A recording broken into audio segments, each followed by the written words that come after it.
I'm Dr. Nathan Goodyear. Welcome to our weekly office-based education events for the staff here at an Oasis of Healing in what we call Insights from Oasis, Truths About Cancer.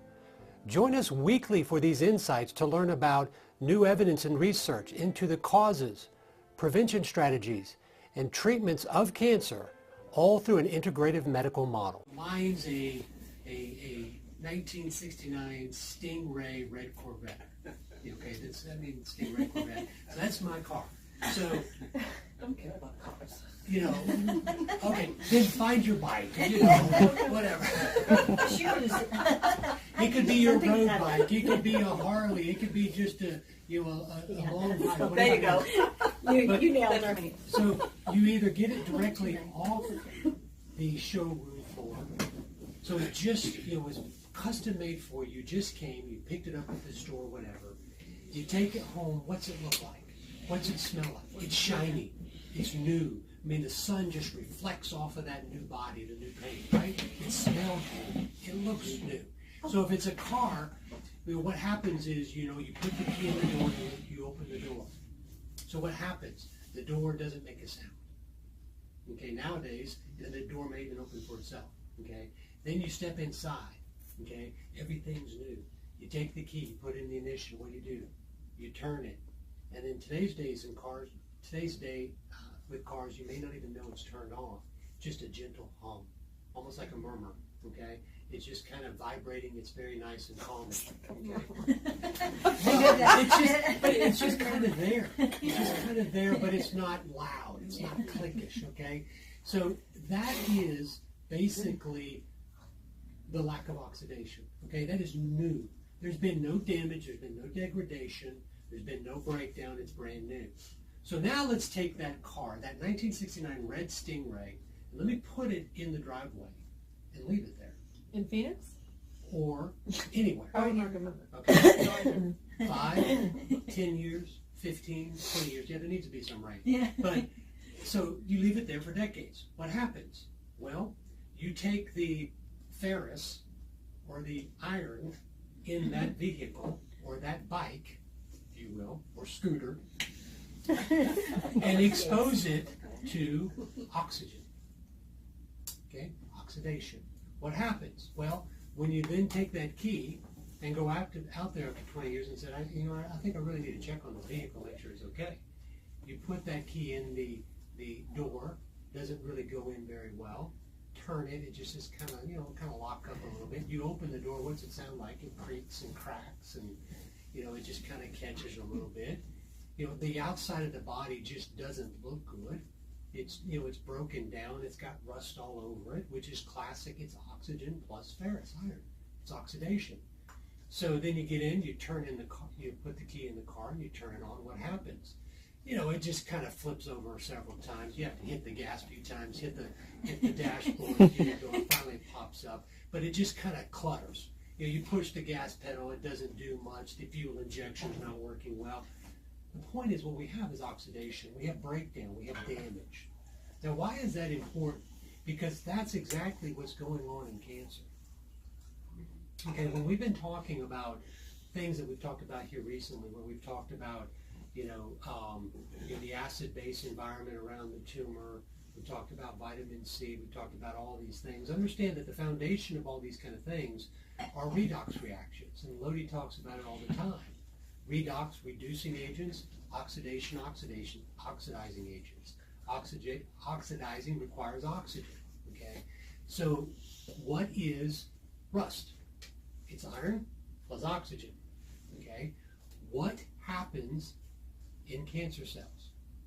Okay, cancer cells are a high oxidative state environment, reactive oxygenation species. There's also reactive nitrogen species, but we'll leave that aside because it's too much of a variable. But reactive oxygenation species. Now that is in part high oxidative stress because of the high metabolic demand of cancer. The constant turnover of cancer is generating this massive oxidative process that primarily is driven through the electron transport chain And that's in some ways we feel why glycolysis may be favored is because the oxidative stress is too much that way. So it actually shifts to glycolysis. But this high oxidative environment, via things like hydrogen peroxide, superoxide anions, hydroxyl free radicals, are where we're working.